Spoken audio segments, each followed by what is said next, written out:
Hello friends, finally Google ने helpful content update की announcement कर दी है। तो हेल्पफुल कंटेंट अपडेट को समझाने से पहले मैं आपको थोड़ा सा ये बताना चाहती हूँ कि एसईओ अपडेट्स होती क्या है। अगर आप इस फील्ड में न्यू है तो आपको पता होना चाहिए कि एसईओ अपडेट्स होती क्या है। तो गूगल जब भी एसईओ अपडेट निकालता है उसके बारे में हमें कभी पता चलता है और कभी नहीं पता चलता है। कई बार वो हमारी वेबसाइट पे रिफ्लेक्ट कर जाती हैं और हमें उससे आइडिया हो जाता है कि हाँ, कुछ ऐसा अपडेट आया है जो कि हमारी वेबसाइट रिफ्लेक्ट हो रही है, लाइक हमारी वेबसाइट की रैंकिंग्स डाउन हो रही है, हमारी वेबसाइट का ट्रैफिक डाउन हो रहा है या बढ़ रहा है।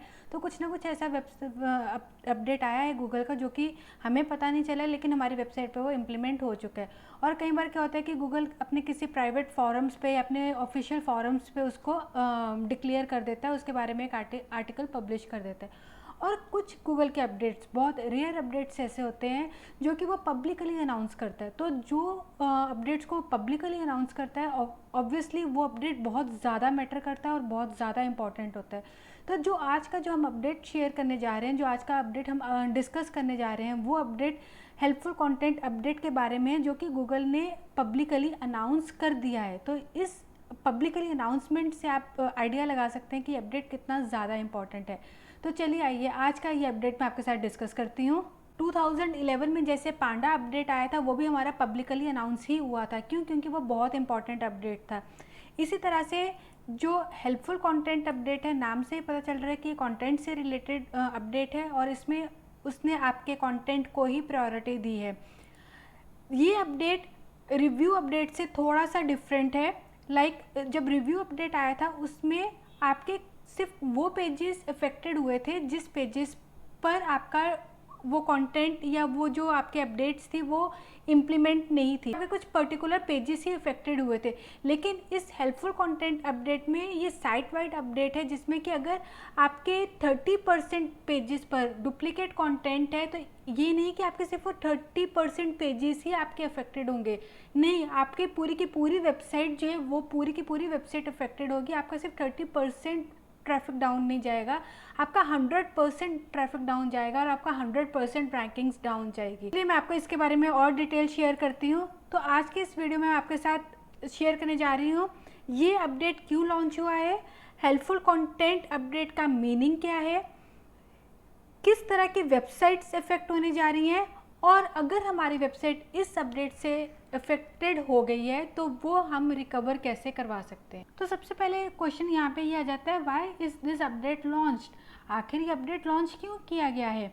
ये अपडेट लॉन्च किया गया है सिर्फ और सिर्फ उन वेबसाइट्स के लिए जो कि रैंक पर्पस से गूगल पर आती हैं और ओवर एसईओ ऑप्टिमाइज्ड कंटेंट को वहाँ पे रख देती हैं और अपनी रैंकिंग्स वो वहाँ पे बना लेती हैं और एक अच्छा ट्रैफिक जनरेट कर लेती हैं। गूगल इस तरह की वेबसाइट्स को अपने सर्च रिजल्ट से हटाना चाहता है।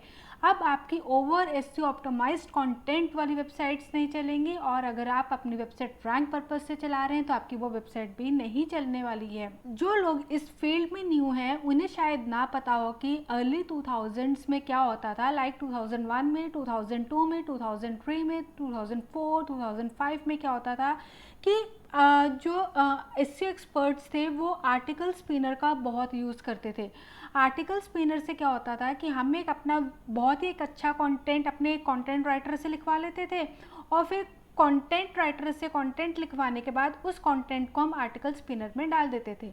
उस आर्टिकल स्पिनर से हमें ऑटो जनरेटेड कंटेंट मिल जाता था और आर्टिकल स्पिनर क्या करता था कि भाई वो हमारे वर्ड्स के सिनोनिम्स को चेंज करके, वर्ड्स आगे पीछे करके हमें एक आर्टिकल प्रोवाइड कर देता था।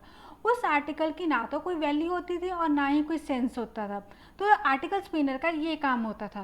वेबसाइट के कंटेंट क्वालिटी को बचाने के लिए उस टाइम पर 2011 में गूगल ने गूगल पांडा अपडेट लॉन्च किया जिससे कि जो ये वेबसाइट्स थी जिन्होंने आर्टिकल स्पिनर का यूज़ करके आर्टिकल जनरेट किए थे और अपनी वेबसाइट पे पब्लिश किए थे, गूगल ने उन सभी वेबसाइट्स को हिट किया और वो उनका सारा ट्रैफिक चला गया था, रैंकिंग्स चली गई थी। तो जो उस टाइम पे एसईओस थे उन्होंने तो सबक ले लिया था कि भाई इस तरह के टूल्स का, बॉट्स का यूज़ नहीं करना है। बॉट्स और टूल्स का यूज़ करना तो बंद कर दिया, लेकिन लोगों ने कीवर्ड डेंसिटी से बचने के लिए सेफ परसेंटेज का यूज़ करना स्टार्ट कर दिया। लोगों को सलाह देनी शुरू कर दी कि 1500 2000 वर्ड्स का आर्टिकल यूज़ करो और फिर आपकी वेबसाइट रैंक कर जाएगी और आपका आर्टिकल रैंक कर जाएगा और आपके ट्रैफिक आना शुरू हो जाएगा। H1 1 टाइम यूज़ करो, H2 2 टाइम्स यूज़ करो, H3 3 टाइम्स यूज़ करो, जो कि सब कुछ फेक गाइडलाइंस थी। तो इस तरह के कुछ जो भेड़ चाल थी वो चलने लग गई और लोगों ने लेंथी कंटेंट यूज़ करना शुरू कर दिया, जो कि एआई जनरेटर टूल की हेल्प से फटाफट से जनरेट हो जाता था। और लेंथी कंटेंट बनाने की भेड़ चाल में वो लोग यूज़र्स को भूलना शुरू कर गए और सिर्फ लॉन्ग कंटेंट बनाने लग गए, जो कि ओवर एसईओ ऑप्टिमाइज्ड कंटेंट में आ जाता है।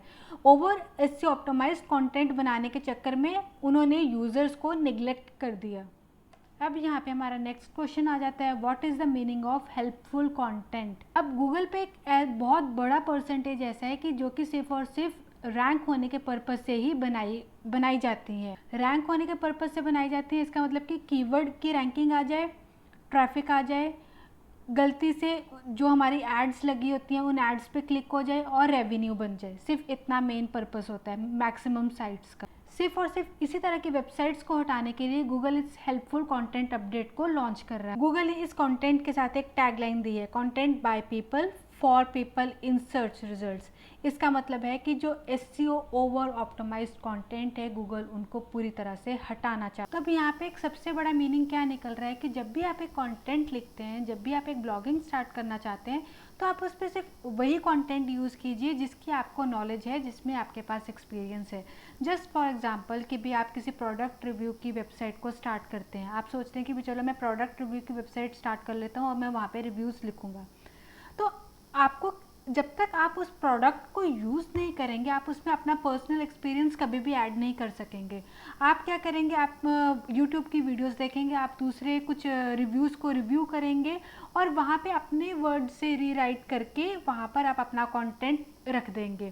तो जो ये स्ट्रैटेजी है कंटेंट बनाने की, ये बिल्कुल गलत स्ट्रैटेजी है। जब तक आपका किसी चीज़ में एक्सपर्टीज़ नहीं है, जब तक आपको उसका एक्सपीरियंस नहीं है, तब तक आप उस प्रोडक्ट के बारे में कैसे लिख सकते हैं। जस्ट अगर आप एक प्रोडक्ट रिव्यू की वेबसाइट बनाना चाहते हैं तो आप खुद के प्रोडक्ट्स खरीदिए, उनको आप उनका एक्सपीरियंस लीजिए, उनको यूज़ कीजिए प्रॉपरली, उसमें आपको क्या कमी पेशियाँ नज़र आई, आपका एक्सपीरियंस कैसा रहा, वो आप अपने खुद की वर्डिंग्स में अपने एक्सपीरियंस के साथ लिखिए। सेम इसी तरह से जैसे सर्च इंजन जर्नल है, उन्होंने अपना टारगेट बनाया हुआ है एसईओ से रिलेटेड कॉन्टेंट से या उससे सिमिलर कुछ कॉन्टेंट के साथ, तो वो उनकी एक्सपर्टीज़ है। इसी तरह से आपको अपनी एक्सपर्टीज़ में कंटेंट लिखना है ना। तो यहाँ पर आप इस बात को बहुत अच्छे से समझिए कि अगर आपकी वेबसाइट मल्टीपल कैटेगरीज को टारगेट कर रही है, लाइक आपकी वेबसाइट पर टूरिज़्म से रिलेटेड कैटेगरी भी है, ब्लॉग से रिलेटेड भी है, टेक्नोलॉजी से रिलेटेड, डिजिटल से रिलेटेड, इट मीन्स कि भाई आप सिर्फ और सिर्फ ट्रैफिक जनरेट करने के पर्पज़ से ही वहाँ पे ब्लॉगिंग कर रहे हैं,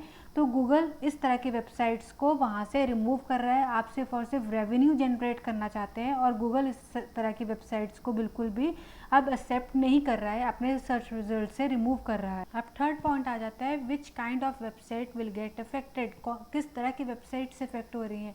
तो जो हमारा थर्ड पॉइंट है, ये फर्स्ट पॉइंट और सेकंड पॉइंट के साथ ऑटोमेटिकली कनेक्ट हो जाता है कि अगर आप अपने यूज़र को कंप्लीट इन्फॉर्मेशन नहीं दे सकते हैं तो आप अपना ब्लॉग मत स्टार्ट कीजिए।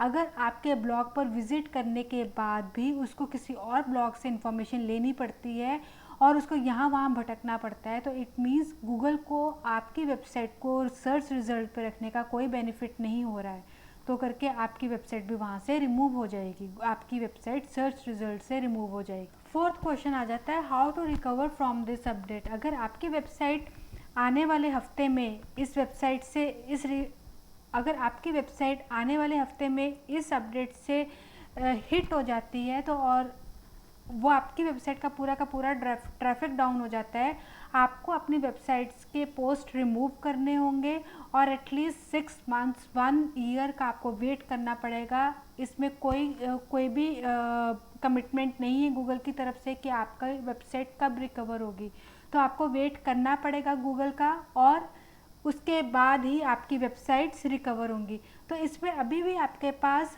आज का दिन है और कल का दिन है। अगर आपके वेबसाइट्स पे कुछ भी एआई जनरेटेड कंटेंट है तो आप उसको रिमूव कर दीजिए, क्योंकि फ्रॉम मंडे ऑनवर्ड्स ये जो हमारा अपडेट है ये रोल आउट होना स्टार्ट हो जाएगा।